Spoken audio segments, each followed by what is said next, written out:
Magandang araw mga kabay. Ang ulam natin ngayon is pansit. Chicken thigh and pansit gisado. Yan ang mga sahog. Oh.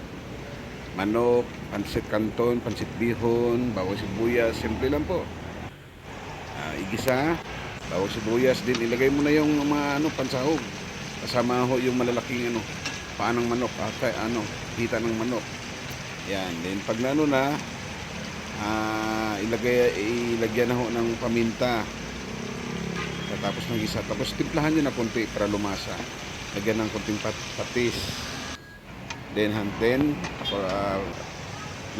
lumabas na mantika, lagyan nyo na sabaw para lumambot yung manok po. Palambutin natin yung manok.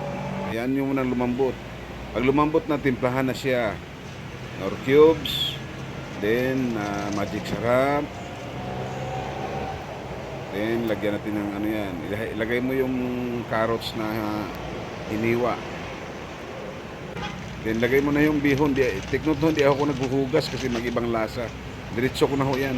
Diretso ko na lagay yung bihon. Hindi ko na ibabad. Then lagay mo na ang pansit canton. Yan. Saglit lang po yan. Yan. Yan o. Halo-halo lang para buhaghag siya. Yan o. Lumabas na yung Yan, luto na o. Maraming salamat po.